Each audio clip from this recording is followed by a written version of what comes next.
Come with us to I Don't Get It, the Gold Medal Podcast. We are the Pop Culture Get Off My Lawn cast, featuring the open-minded musings of two mid-40s curmudgeons, champions in this regard, staring on the prospect of entertainment irrelevance. I am your bronzed, muscular, oiled co-host, flexing in front of you. My name is Bill Scurry, and I am the championship of something called American Caesar Enterprises, which, for the moment, is the chalk guy at the Olympics, Noah. Oh, that's good to know. And I'm joined, as always, by my co-host. I am your yogurt lid medal winning co-host, Noah Tarno, founder, senior quizmaster of the Big Quiz Thing, the trivia game show Spectacular. I was going to say, you know what I heard was that, speaking of chalk, the class, I always thought that the stuff they pat down with, put on their feet, their palms. You thought it was cocaine. I thought it was pure cocaine. I thought it was class. Yeah, pure uncut Colombian flake. It was... Sounds like a high-end coffee seller or something, you know? Colombian flake. Yeah, but apparently the stuff they sell for classrooms is a particular kind of chalk. I forget the breakdown of it, but the stuff... Very high quality in classrooms. Yeah, the best. Extremely expensive. The stuff that the athletes pat themselves down with is, like, I think magnesium chloride, and in particular... Okay. The reason why they pick this chemical is because it interacts differently with the sweat glands and actually with sweat itself. The whole point of chalk is to create a completely slick surface so there's no skin pull off or friction. And regular it's to not create a slick surface, to reduce slickitude. Right? No, to completely reduce friction, because otherwise the skin pulls off your hands. Oh, I thought the idea was like, if you're a gymnast, you don't want to slide off the fucking you want, like, if you're doing the parallels, what are they called? The unevens? The uneven bars. Uneven. Oh, right, you want to slide around. Yeah. All that shit. Tough guy. Shows what I know. I got a D- in chalk in the vault. In sixth grade in chalk studies. Sixth grade, the gymnastics thing. I remember Ms. Wilson, the meanest fucking teacher I ever had, that bitch. Gave me a D- because I was like for 30 seconds fooling around on the vault, and she gave me detention made me sit to the side of class, and that was like the only day to practice, and then we had to do our little fucking vault test, and I didn't know, so I got a D-. That explains and everything. That's why I didn't go to the good schools. The good schools. Yeah, I guess that kind of like tips out. Actually, everybody already knows what this episode is because you clicked on it, you looked at the thumbnail, it came through. You're basically one of the two of us if you're listening to this. You may even be one of the two of us. Yeah. Yes. That's true. Or a third one of us that the two of us create by standing so close to each other. It's like what is it? A firestorm with the professor in his head? That kind of thing? Exactly. Professor and Ronnie Raymond combined to create Firestorm. When I was a little kid, my grandmother would buy me old comic books that she got at like a flea market or something. I remember this the first time I saw Firestorm, and he scared me because his head was on fire. Yeah, that's true. They never explain in the comics the physics of that. Like, no. I remember a picture of him lying down. Like, how come, the floor isn't burned? I never understood that. Yeah, I've always, what I've always wanted is like a sidekick I could call Professor. Like, we don't know enough people in life that just go by the one name sobriquet of Professor. Oh, the world. You think that's the solution to the world's ills? That's what you think? I tell you, it would definitely remedy my ill, because I don't know very many professors that I could call. Right, so you need a professor. So those of you who don't know, Bill lives in Amsterdam. Yeah. I was about to say Germany. My brain's melting. Amsterdam, in Germany. The Netherlands. Isn't like the Netherlands all about like universities and like isn't that all Utrecht and all those places? You should have a lot of professors there. Well, they are, but they haven't. You know what? It is a part of Dutch society. They refuse to let me in. I know there's like a. I wonder cloister. why. Yeah, there's a cloister they will not allow me entrance to, and it's the whole learned world for some reason. It's because they're racist against you, Bill. They're racist against pasty Long Islanders. They hear me bellowing outside my open window about podcasts in English, and they know for sure they don't need any more of that in their lives. They got plenty of it already. Shit, why did we let this guy in? So, yes, our topic is the all right, I'm going to be very specific about this, Noah. Our topic is the 2020 Olympics. The games of the 32nd Olympiad, my friend. Yes, but these are still being called 2020, even though they're taking place in 2021. I don't quite know that unless they spent the money on T-shirts and commemorative ashtrays. Yes, exactly. They didn't want to have to redo the letterhead. That is almost literally it. The font they picked laid out perfectly with two zeros. They didn't want to rethink. It really doesn't look good with a 1. Let's just stick. No one will notice. Let's stick with 20.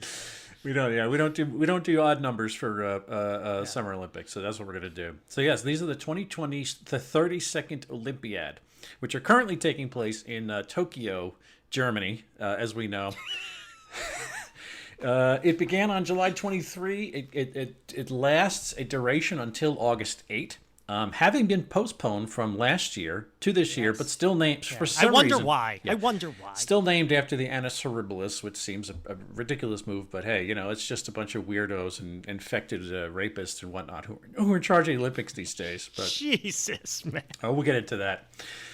So you guys know what the Olympics are. We don't need to explain to you. We're not talking about Olympics as a concept. We're talking about the phenomena of these Olympics right in the middle of it, as best we can, because I don't think neither me or Noah are chalked up. We're not. We don't have our Michael Phelps latissimus dorsi ready for the games. We're just out here doing the best we can. Stands are empty. There are TV cameras, there are commentators, there are crews, but there's no spectators watching these things. So it's a very strange visual. And more athletes are infected with breakthrough cases of COVID as people who are double vaccinated. Lovely. As is happening to everyone. There were at least a couple of American athletes who weren't vaxxed and were just kicked off, right? Oh, I think probably. I mean, that stands to reason that yes. I mean, is there an official requirement to participate? You have to be vaxxed? I think so. I think that they weren't going to let that go otherwise. Yeah. I have no doubt. Considering that my little pissant business has a requirement that you have to be vaxxed to lead an event, I would hope the motherfucking Olympics has that requirement. You'd think so, right? But you never know in this crazy world of ours. So let's see what else we got here on the list, the punch list. You got the Simone Biles was dogged by needless controversy. But for all the bad things we can talk about, there are obviously a lot of good things here as well. Great Turkmenistan and San Marino won their first ever medals. Oh, okay. I didn't quite. Do you know how many people are in Turkmenistan is monstrous. Turkmenistan is the size of 5 Alaskas. Yeah, that's true. I mean, there's 12 people. San Marino's got 4 people in it. But it's literally the size of my kitchen table. San Marino looks like a corner store somewhere in Andorra. Yeah, it is a subject of Andorra precisely. And they won a medal. Good for them. Good for them. That's a good story. And the story of Suni Lee, you know about Suni Lee? Yeah, from last night or the night before or whatever it was. Yeah. She is a member of the Hmong community in St. Paul, which I learned a fair amount going to college in Minnesota, where we had the best thing I learned. There was a guy at my school who was Hmong. They were mountain people of the country of Laos, and they assisted the U.S. during the Vietnam War. And as a result, many of them were brought to the U.S., and a huge number of them settled in St. Paul. The coolest thing I learned about this is sad. I say this is the coolest. This is what's stuck in my head. I'm sorry, Hmong people. Is that the Hmong have only something like 15 last names total, and half of those last names, when transliterated into English, begin with the letter X. So if you open the St. Paul, this is in the 90s. If you open a St. Paul phone book and you go to X, it's just pages and pages of the same 5 last names over and over and over again. Right. So there you go. I have a little crackpot thing. That's important. That's important that I brought that up. I never quite understood why, when it comes to translating names, especially Asian last names, out of their native languages into English, we adopt this very strange construction of X's and Q's, standing in for Ching and Shang. These things. Why don't we use more familiar consonant forms in our language? Yeah, it's you're not doing any disservice if it's transliterated. But for some reason, I think this is the system called Pinyin. I forget. There's one of these guys around the turn of the century. It's called rack and pinion steering. Yeah. He created this system for translating. But then that's what the Q becomes a ch sound, and X becomes a sh. And it's there's no. Honestly, I look at Chinese names, I look at Asians names, and sometimes I don't know how to pronounce them because I don't know how the X is behaving or how the Q is behaving or so on and so forth. Very, very strange stuff. I think what's going on is some nerd who developed that system, some white American nerd who developed I think he was British. He was British. All right, whatever. Some white nerd said, "Oh, well, it isn't really cha. There's some slight difference," and he felt cha is inaccurate, so we have to use the X. And it's this really specific thing that you need like years of training to pronounce carefully. And instead of actually making it user friendly, again, he's locked in his fucking library somewhere in Cambridge, and he is more a slave to quote unquote accuracy than the whole point of this whole endeavor was how the fuck do I say this person's name? Yeah, you made it more difficult than it needed to be as a result. Right, exactly. You ruin the whole purpose of it because you live in an ivory tower and you don't understand how the world works. That's just my uninformed opinion. I appreciate it. It's more theory than I had so far. Anyway, getting back to the topic. So Suni Lee, first Hmong person to win a medal. The Hmong community is very tight knit in St. Paul. They're very proud of her, very excited. I read a brief interview with someone there, so that's nice. Good for her. Oh yeah, sure. I mean, but like this, it's weird, man. I think one of the things I wanted to talk about with this is that, look, we know the world has been pulling itself in twain for years now, and international differences have existed for as long as there's been games. It's really weird. Or I should even say they're as pronounced today as they were certainly during the wartime, during the Cold War. Some of these things are not new conditions. It's just that the countries of the world and the people of the planet interact differently than they have before, and there's in many ways a lot more intimacy than has ever been there before, but also stark differences and the way people behave, especially during a pandemic. There's a lot of things that make this a different kind of Olympiad. And there's a lot of things just about you're looking at the future of something on this level and how it's going to proceed as a standard from here on out. I think we can look at this and say, well, what you see now is what you're going to get, and it's only going to get weirder as we go along. This is being scrutinized, and I think we're here to sort of do some of that scrutiny. But anyway, tell me about your experience. You brought this up. It's a very good idea, but what is your impression of what's going on here? My experience of the Olympics. Yeah. So, I mean, let's take a moment to talk about my opinion of the Olympics in general, not just tied to the unusual iteration of the Olympics this year. But look, I've always felt like the Olympics are nice, but why? If we're gonna get together on this scale, like let's do something that actually has. I mean, I know there's a benefit and all that, but nationalism is always a double-edged sword in terms of any benefit. And also, if we're going to do this nice thing, why can't it just be fun? But it can't just be fun because people, and not just Americans, take sports way too motherfucking seriously. I mean, my rant in the United States is always, why is my tax money paying for a stadium? Like, I don't like to go to sporting events. Why should I pay for sporting events? Or if I pay for the stadium, why can't I go to the event for free? Yeah, that's a good point. Yeah. But this isn't strictly an American problem. There's a quote that actually it's been misquoted a lot, so I looked up the actual quote. Bill Shankly, who was a Scottish soccer coach and for many years he was manager of the Liverpool team, said, quote, "Some people believe football," meaning soccer, "is a matter of life and death. I am very disappointed with that attitude. I can assure you it is much, much more important than that."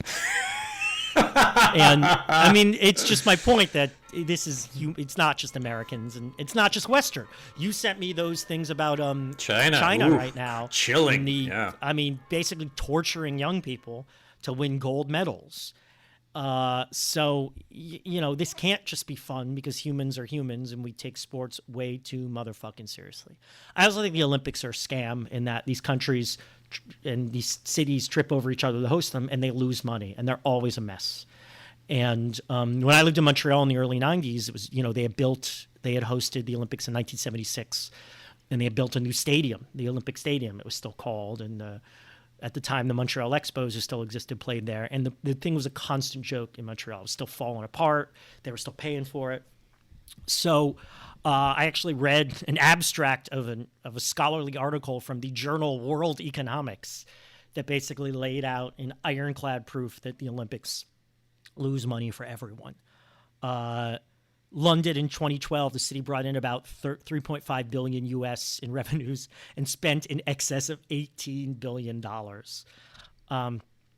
And it's always a mess. Although I will say this, Olympics are coming back to the US in 2028, assuming we're still a democracy. And in LA, and LA has been praised for its successful bid because they are making unprecedented use of existing infrastructure. Which they had Olympics there. They have in 1984. Yeah. But a lot of cities do, like New York, when we lived there, they tore build, down two stadiums that at worst just needed to be refurbished to build two new stadiums. What a goddamn motherfucking waste, but they just want to seem like big shots. So, that's nice. Well, Japan was 15.4 billion in investment. I don't doubt it. So let's talk. So I think the Olympics are nice, but not the way we do it. The way we as a world, as a race, as a species do it is just not. I mean, it's more harm than good.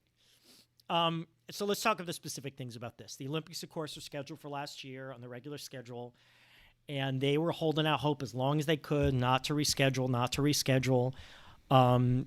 March 20, it was March, and Japan was saying, yeah, it's going to happen.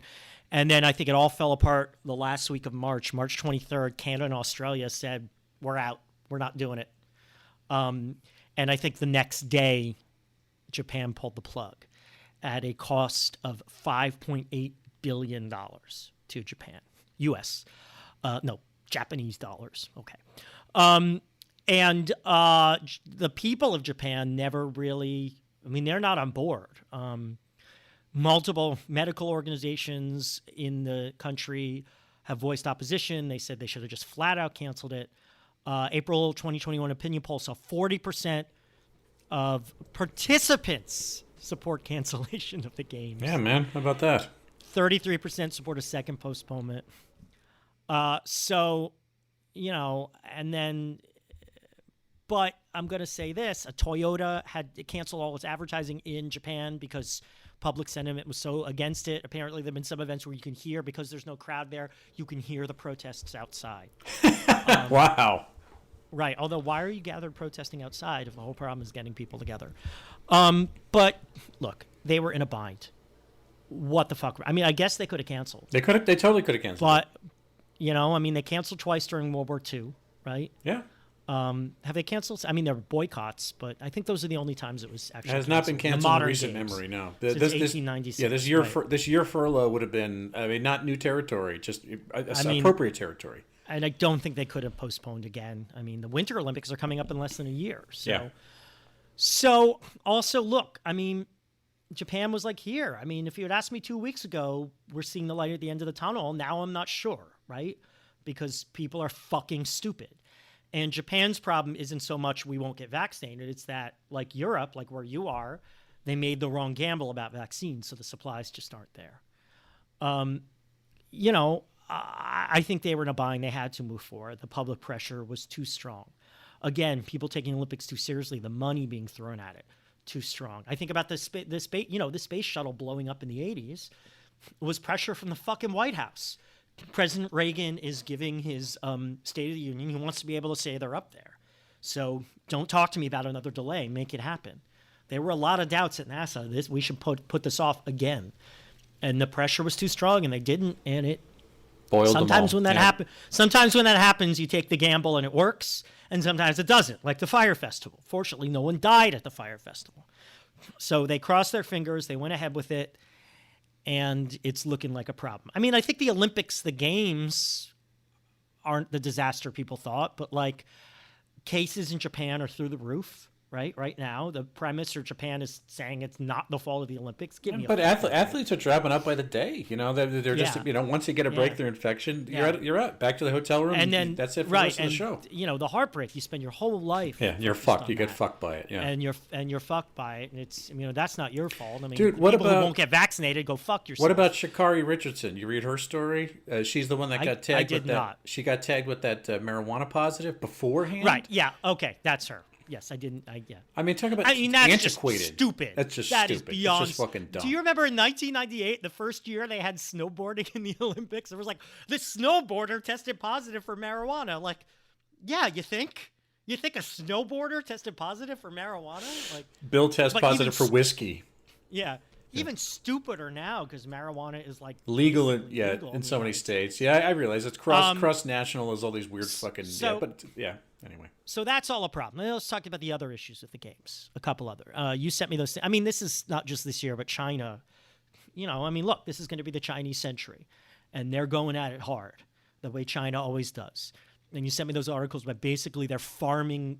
They're taking kids, they're recruiting them, taking them from their homes, putting them in these events that they have no aptitude for, but this is something you can get good at if you work at it 20 hours a day. Robotically and monotonously. We're going to turn you into a motherfucking robot we're going to pump some little girl up with male hormones so she can lift weights. And by the way, and grow a beard. Right, because female weightlifting is something other countries don't focus on. We don't give a shit what it is. It's just the easiest way to get gold because the U.S. and Russia aren't focused on it.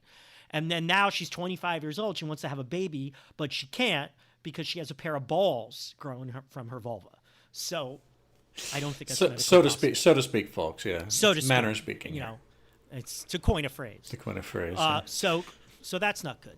Then the stupidest thing is the ROC, oh, God. the Russian Olympic Committee. A farce. This is a fucking farce. It's not Russia. It's not Russia, but it's the Russian Olympic Committee made up of people from Russia playing not under the Russian flag, but under an Olympic flag with the Russian colors on it.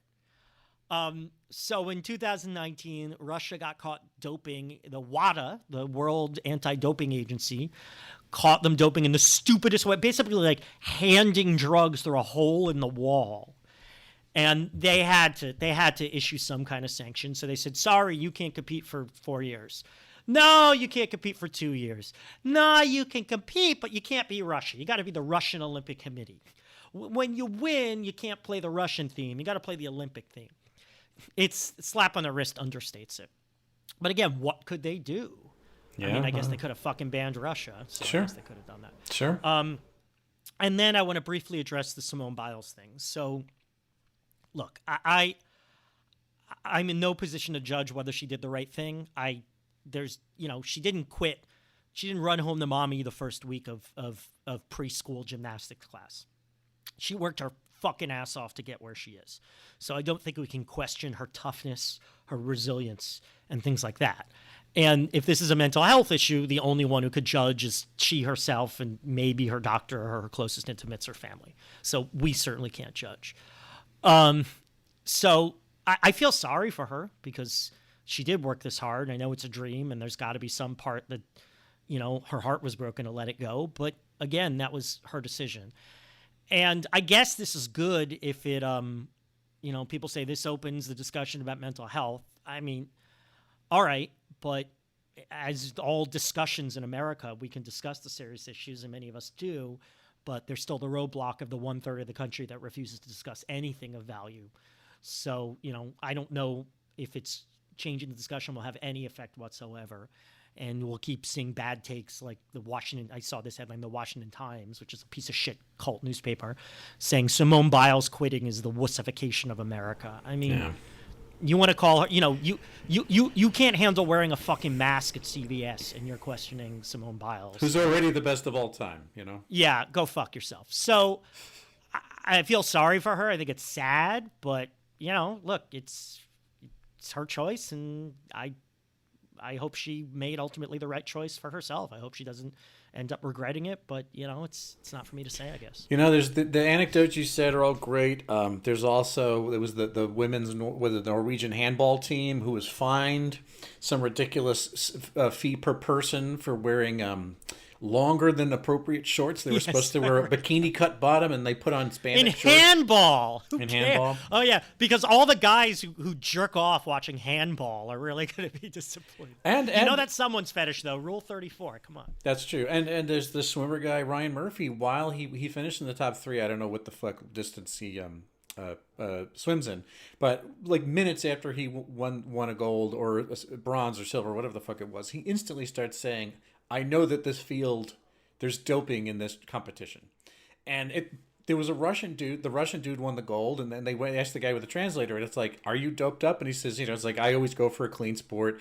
I take these accusations very seriously, and it's like, this is all happening in real time. My point is that all these things you mentioned, the environment, the way this superheated, fractious... Right. We can't just fucking get together and play games, right? We can't get together and play games. We have to destroy ourselves over it. I wouldn't this is say... the problem. I don't think it's destroying each other. Because, look, a lot of this stuff is first of all, it's just the way in which human beings interact with each other now. The lack of comedy is for real. We all know this. And you don't need to be in America. You don't need to be in Oklahoma or something to know that there's no more comedy left in this country. Well, that country, I should say. But the way in which people regard each other, the Olympics themselves have done a terrific job of demeaning the very, like going, what is it? Is Juan Antonio Samaranch? There was the big Utah Olympics, the Salt Lake City scandal that happened in the 90s where they was like payola to get hosted in Utah. And that was like a big black eye. It wasn't quite as bad as the Catholic Church. That was going to be Mitt Romney's springboard to the presidency. Yeah. Yeah, and it turned out to be rife with scandal because it was so quid pro quos and money and payoff and all that shit. And it's like, again, the IOC was already rife with so many bad actors and so much bad decision making, and also a complete lack of fiber of being able to do, like you say, how do you punish the Russians for this? Besides, oh yeah, here's a different costume, here's a different color, you different speedos that you're wearing, but essentially everything gets to happen. I have no doubt that Putin's organization is doping exactly the same rate and speed that they were 4 or 5 years ago. It's still happening. Ivan Drago, there's that scene where you see the needle going into his arm. And that was a documentary. Yeah, that was a documentary. And that was a documentary.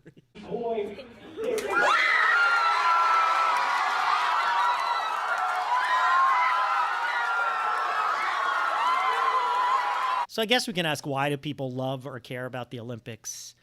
Why are people caring even now, knowing how, problematic the Olympics are this year with the postponement, with the the fact that it's 2020, I feel like it's constantly shoving it in our face. Yeah. I mean, I guess you could see that as positive. Like, we managed to do it anyway. We beat 2020. If you want to, sure, you can say that, sure. Yeah, I guess. But I see it as depressing.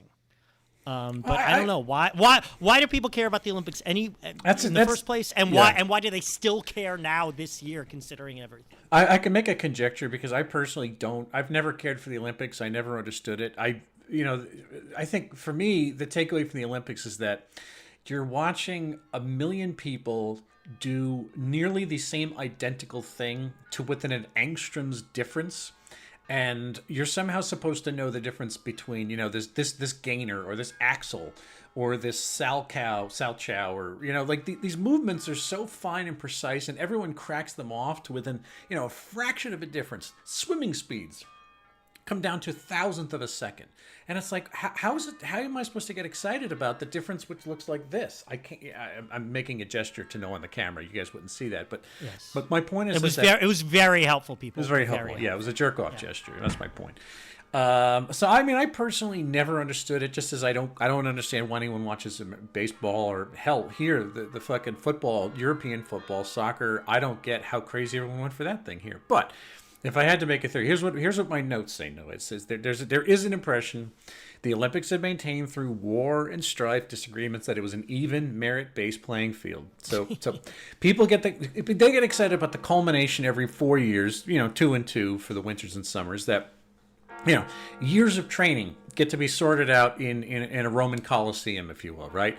And I think we know about this from the summers, right? That the sexiest sports, correct me if I'm wrong here, really seem to be gymnastics and swimming. Those are the ones that wind up being the sort of which is ironic, because the average American doesn't give two shits about those sports, in a non-Olympic year. No, it's true. And I mean, I heard some people say something like watching gymnastics as a young kid really, like it gets into you as a viewer, and it's like you have to adopt. You're not going to come across gymnastics as a viewer quiescently. You kind of have to look out for it, because it's not televised other than if it's a big event, and there's really no reason you should pay attention to it. It's not something performative like baseball or any of the sports in America.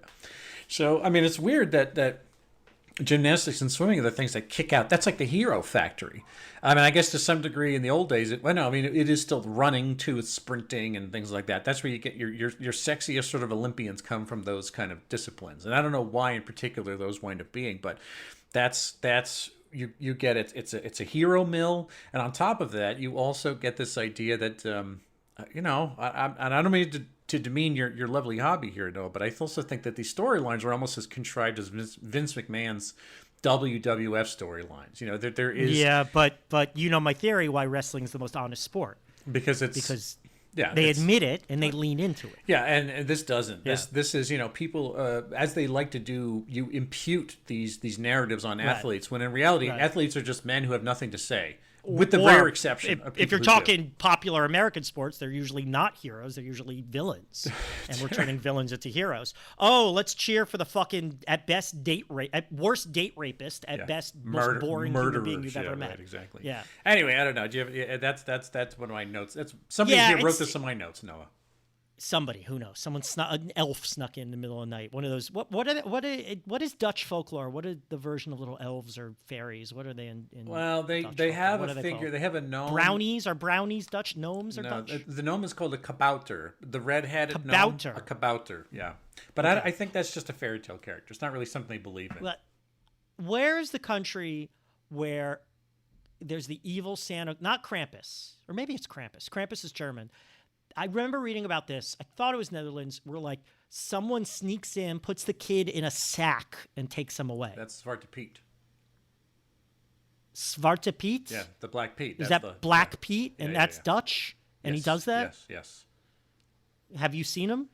Well, no, because we haven't had very many Christmases here. But there's a culture war going on over the portrayers of Black Pete because it involves. Oh, because his name is Black. It involves blackface. Oh, so people wear black. Oh, I heard about that. Yeah, you know. Yeah, probably time to move on from that. Yeah, I think so. Okay, so yeah, why? I mean, look, the mania of sports I talked about. Football is more important than life and death. You're never just going to have people getting together in the park and playing sports and having a good time and hugging each other. It's going to have to be this quest for the gold and unstoppable and cheating and working every advantage and every angle and shooting yourself if you fail and running kids through a mill starting at the age of, fetus. And it's going to happen. But especially now that the world feels fractured, that things seem dangerous, that we feel bottled up from the pandemic, we're going to want this release, this glory, right? We're going to need it. I mean, maybe not me and you, but sports fans are going to need it. We're going to embrace nationalism. I mean, you want to talk the United States, I think there's a pervasive sense, and this is one thing the right and the left can agree on, which is, America is dying. Now, the right believes in it for all the wrong reasons. They think brown people being paid attention to at any extent means America's dying. But I think we all feel like America needs a boost in some sense. And hey, something to be proud of, an athlete working hard, achieving something. They seem like a nice person. We can fool ourselves into saying it's an honest accomplishment. It's a merit-based, merit-based, or if they, most of the athletes, they shake hands their opponents afterward. They're good sports, show good sportsmanship. We can't find. There's something to feel proud about that. I mean, certainly more proud than like winning a war or something. So I think it's something people especially need now. And yes, you can spin the 2021 Olympics as a victory over the pandemic. I mean, but you gotta really ignore some things to do that right now, unfortunately. But the fact is, it's going to end. No one's gonna. There's not going to be a terrorist attack, most likely. I mean, someone's going to write a book about this afterwards that will make a pervasive argument that all considered it was a success, right? I mean, there's an easier way to spin this, that this is a good thing. And look, money. The world runs on money, and the Olympics is great for money because you can push heroes and jingoism and stories and inspiration, and it's right in television's wheelhouse to show this stuff. Yeah. I mean, I watched for the first time since 1996. I watched part of the Olympics this year. I was invited to a vaccinated gathering in someone's home where we watched the opening ceremony, and it's fun. And we look at we were playing a game. There was a drinking game where it was drink every time you see a country. It was the procession of the countries. You see a country that you've hooked up in. We're expanding from having sex. Hooked up with a person from that country, or never heard of that country. So one of the three you had to drink. And that was, immature and fun. And Turkmenistan always wins. Turkmenistan, oh God, those Turkmens, they are hot. This is where she really needs to jump out, and she can be much better on vault than we've seen her at the Olympic Games thus far. Noah, did the inner child inside of you go for the Olympics either this year or any year like it? Yeah, I mean, this is usually our question, like, would you have liked this if you were a kid? But this did exist when we were a kid, or I guess if the 2020 Olympics happened when we were kids. I mean, I sort of was more into it. I followed it more. But media, there was less to keep track of back then. So. It was a monoculture, so the Olympics just got to essentially run the table every time they had one. Right, exactly. I mean, the Olympics were all anyone was talking about. Now it's a lot easier to ignore it. Yeah, I mean, I don't know. I mean, I remember having a moment when I was a kid when I thought I wanted to be a journalist. I mean, I tried a little bit. Like, I'd like to cover the Olympics. I'm like, then I got to cover sports. Like, I don't want to do that.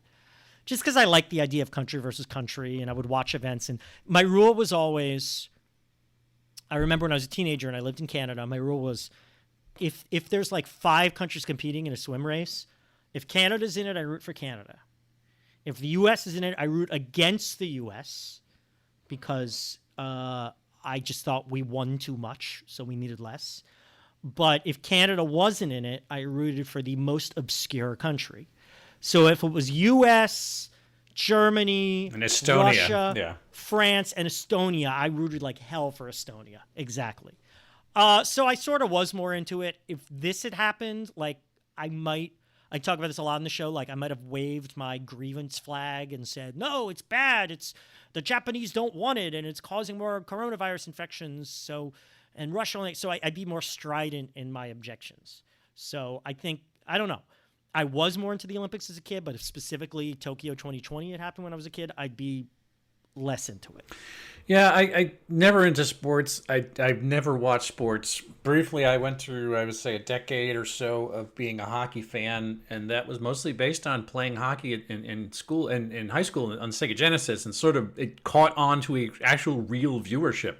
So wait, were you an Islanders fan? No, I was a Ranger guy back in the day. Ranger. Yeah. All right. So Islanders were a terrible team. Disloyal to, but don't they play? Oh no, they play in they don't play in Long Island, do they? Yeah. Well, no, they did. For a brief time, they played in Brooklyn, which is a misadventure. But that's in the last 5 years. No, they were. No, I mean the Islanders. Where did the Islanders? Yeah, Nassau County. They played out in Meadowbrook Park. So not Long Island. Long Island. The very middle of Long Island. They played. Now, my point is that I didn't watch sports, and I'm really, it's one thing to say, if there's a tilt between two countries, like the ice hockey thing was the Miracle on Ice, where it's like, okay, there's a clear winner. The thing that baffles me are these judge sports.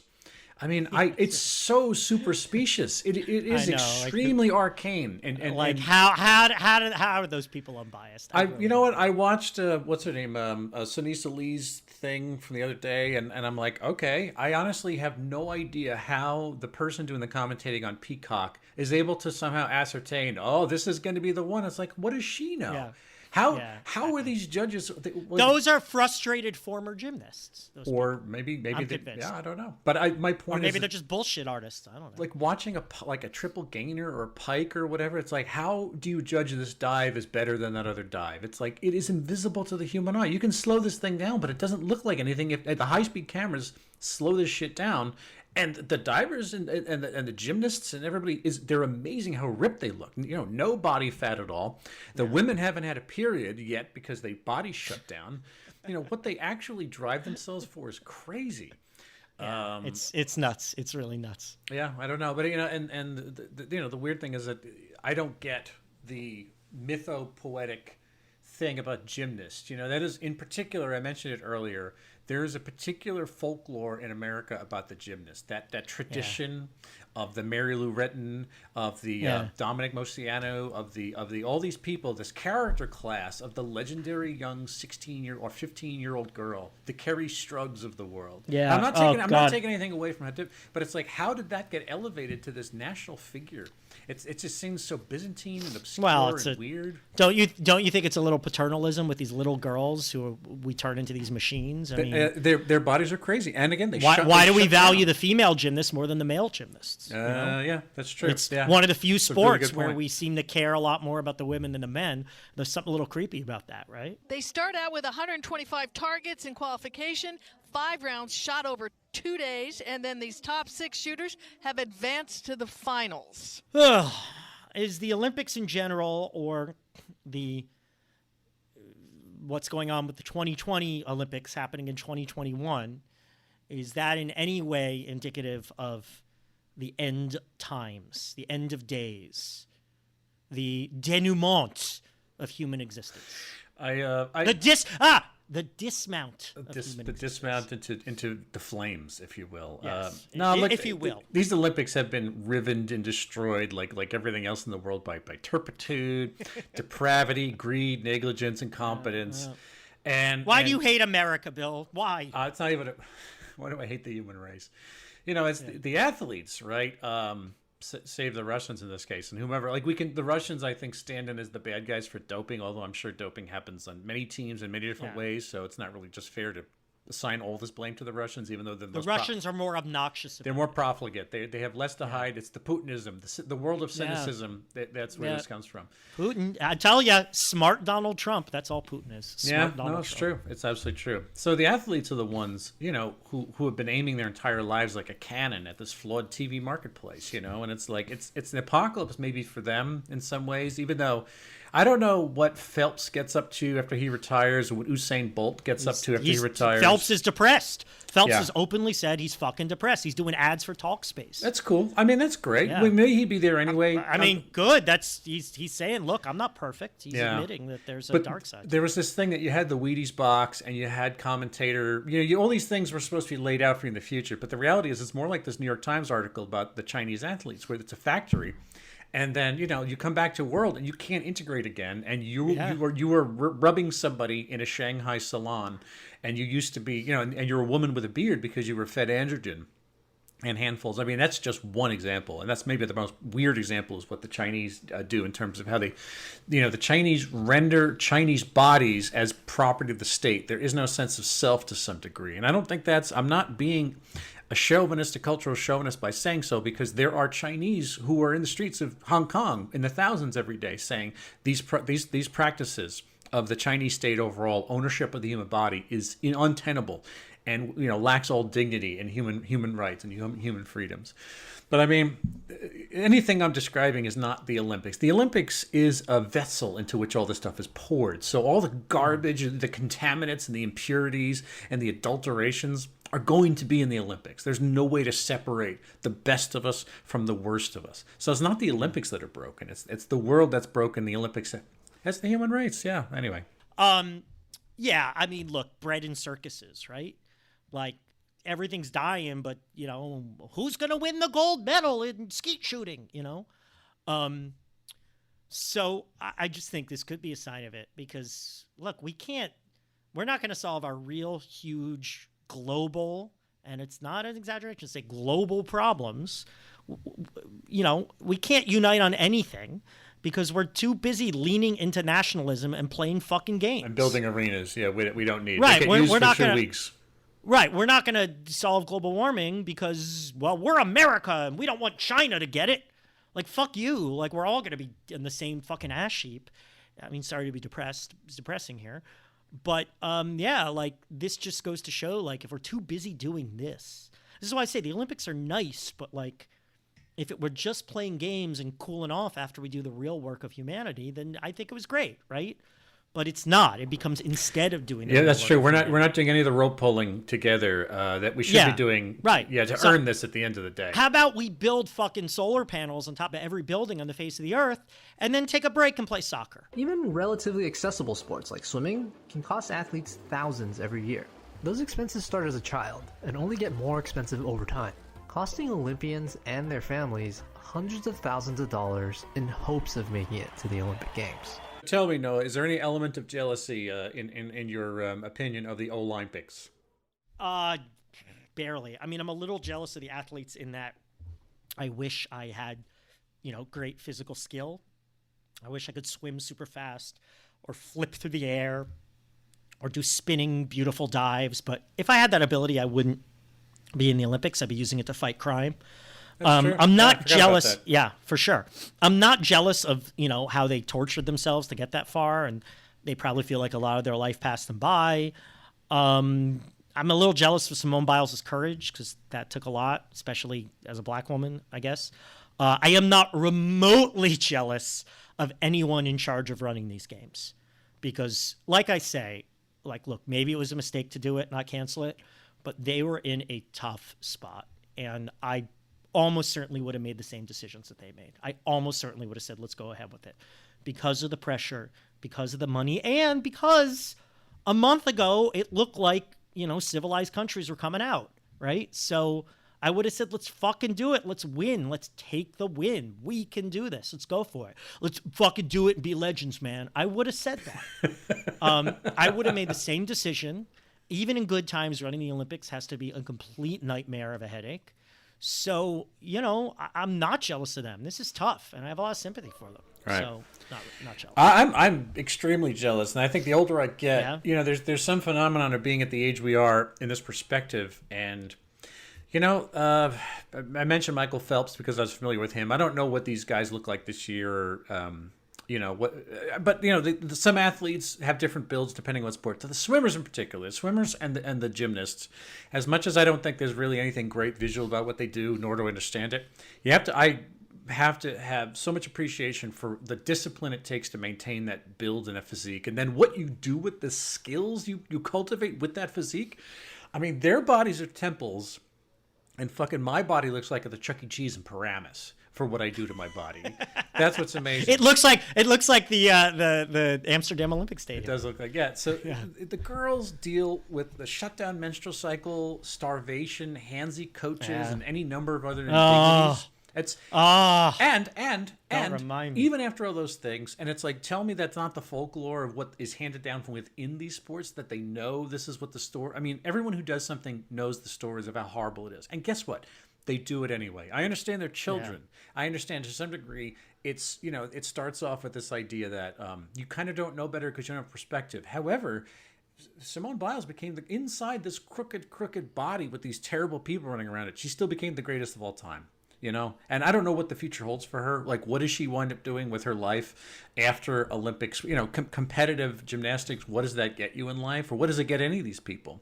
But I mean, that is a passion, Noah, that I have never felt about anything other than maybe Cobra Commander. So I am extremely jealous.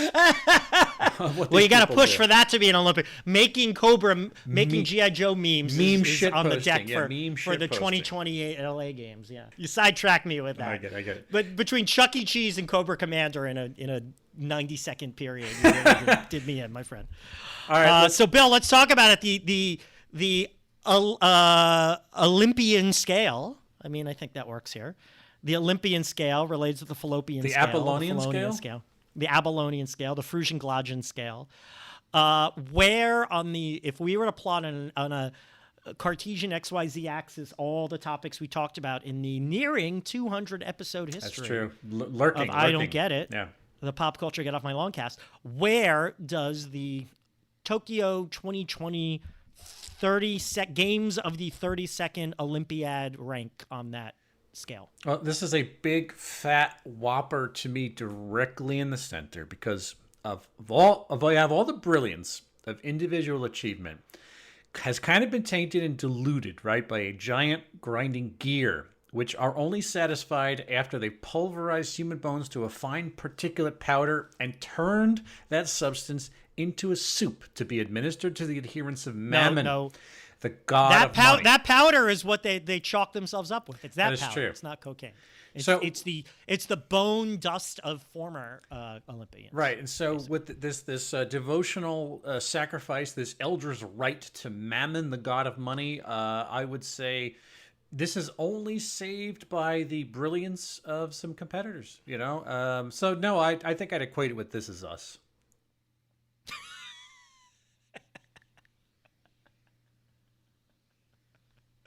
Wait, did you really, when we did that episode on This Is Us, did you really say it's dead in the center? Yeah, it was there was so much that was well done about it, but it was also so mawkish and calculated that it's like, whatever, man. The thing about a show like that is, like, when I go back and look at the list of things we talked about on the show, there are so many things that I literally have not thought about. Yeah, a minute after we turn the microphones off, it's gone. And this is part of the problem with media these days, is there's these shows that forget fans, like, loving it and having subreddits about, but like the people who work on these things and slave away, and the caterers who wake at dawn to make toast bagels and make coffee, all the work people put into this stuff that just like 99% of the world is like, who cares? Do you remember what Don Draper said? That advertisement is love, and something like that. He said there's a dream and advertising. He said that's what the money's for. Oh, why he doesn't say that's my favorite episode of Mad Men, by the way, the suitcase. Yeah, it's a great one. Because I feel like the heart of Mad Men is the relationship between Peggy and Don, and that episode gets at it better than any other episode. It is. That's what the money is for. Yeah. Anyway, so where would you put this on the Abelonian scale? This not dead center, dude. This is below 0 for me. Oh, okay. All right. I mean, it's not at the very bottom, but it's definitely in the lower half. So if you get to the very bottom, it's like Face App and Ryan's World and David Dobrik. So this is, I'm going to spitball, this is halfway to absolute 0. Mm-hmm. I mean, not absolute 0, absolute negative a billion, negative infinity. 300 degrees Kelvin below 0. Yeah, this is halfway to the end. Because again, I'd be all for the Olympics if it were just fun and we didn't take it that seriously. And we were working on, and forget, I'm not saying we all need to be out in the fields building solar panels, but we just need to listen to each other. And we just need to fucking listen to people smarter than us and breathe and take time and help each other and just try to be good people. You don't need to be a fucking saint. Just try. Just fucking try. Just do your best to be nice. Can we just do that? Like, you don't have to be going to the soup kitchen every morning and serving breakfast. Just be nice to people. Just say thank you. Can you just say thank you? And if we were all doing that, I'd say, yeah, the Olympics are fun. Great. Have a good time. Make a little money because that's part of it too.